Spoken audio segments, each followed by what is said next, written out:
Hey everyone, my branch of the Pocketnow office is in America, specifically in Boston, so it's not that often that I get to review a device that hasn't received an official US carrier launch.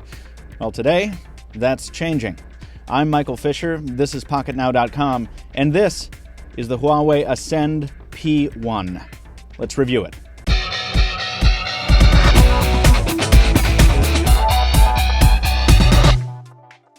It's kind of tough to know where to start with the P1. It was announced back in January, officially released in May, and flanked and somewhat overshadowed by the announcement of other Huawei devices like the Quad and the P1S. So the P1 just kind of slots in right in the middle there.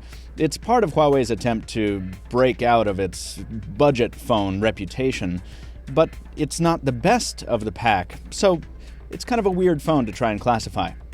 Let's take a hardware tour here. The P1 stands out from the pack through sort of sheer force of restraint. It's a very understated device. It packs a 4.3-inch display, which seems impossibly small nowadays, maybe a testament to how ridiculous the jumbo phone phenomenon has become. Down below, even though it's a phone designed for Android ICS, we've got the persistent capacitive buttons for home, menu, and back.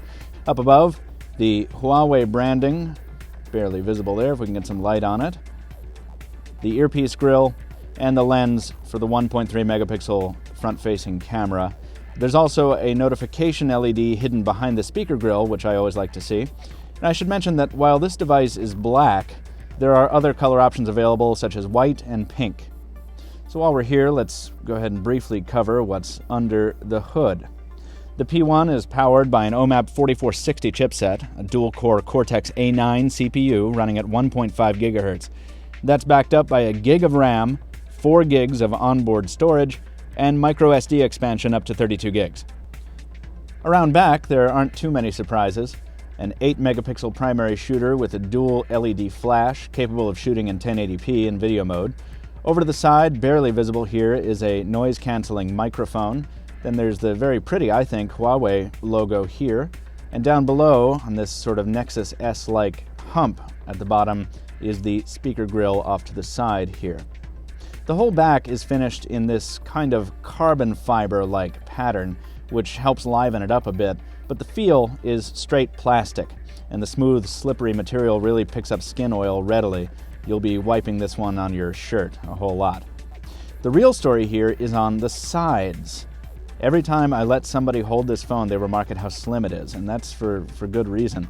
The device isn't as slim as the forthcoming P1S, and it doesn't quite get down to the Motorola Droid Razr's 7.1 millimeters, but at 7.7 millimeters, it's definitely one of the thinnest smartphones out there. Because it's such a slim device, though, it feels better in the hand than the wide Droid Razr does. I'm talking about slimness on the face of the phone. It feels really great in the hand. On the side here, we have the micro SD card slot, the standby key up on the right-hand side within easy reach of a thumb if you're right-handed. Over on the left, we just have the volume rocker. Down below, just the microphone. And up top, the SIM card slot, that's a full-size SIM, not micro SIM, the 3.5mm headphone jack, and the micro USB port up top.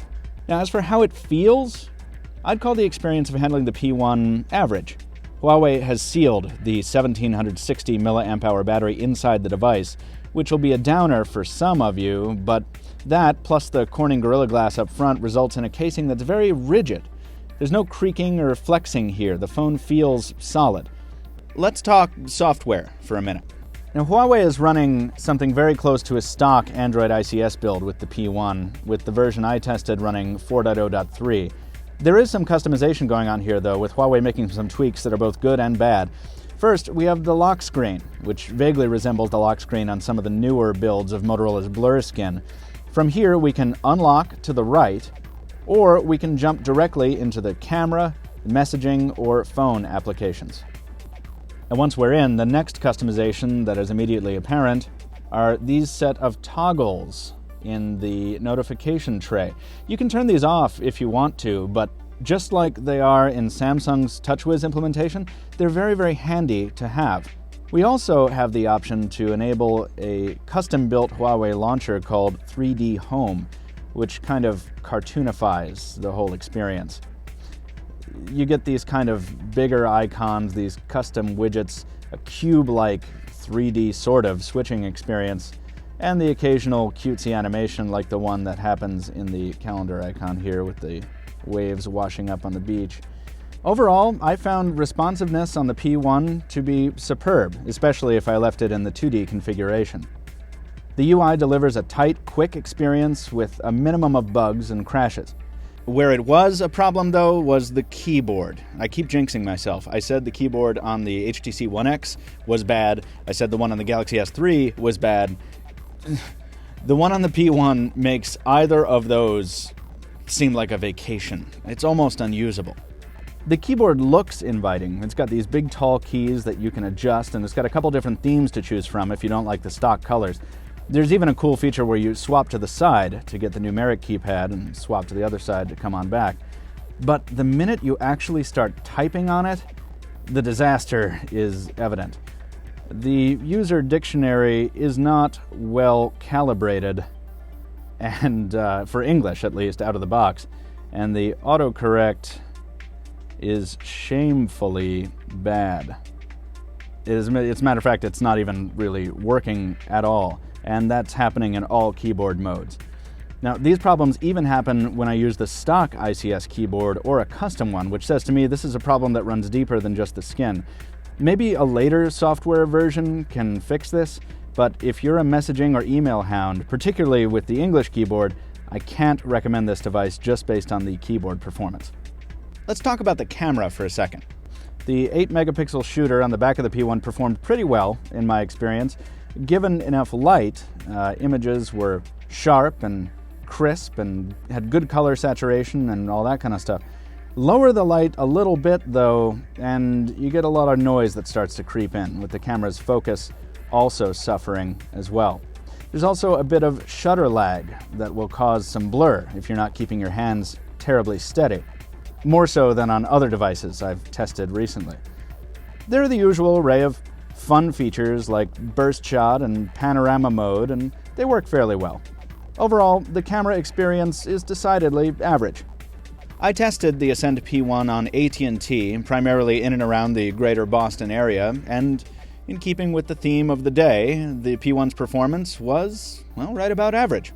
Voice calls were clear and crisp in my testing, with the usual smartphone caveats. Speakerphone performance was a little on the tinny side, and earpiece volume could have been a bit louder.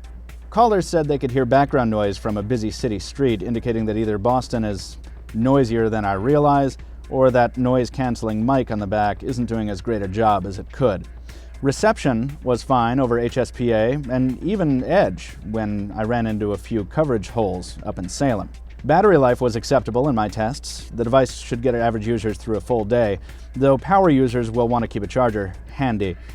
I didn't run into any problems either in the stock browser or in Google Chrome, both of which loaded sites just fine and did their jobs as well as they should.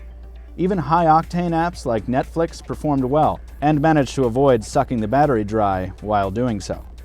Gaming performance was just fine on this device, though with its non-gargantuan display size and lower spec sheet, the P1 wouldn't be any gamer's first choice. Popular titles like Angry Birds Space will run fine, though the proximity of the soft keys to the display here might give you some trouble if you get too excited about things.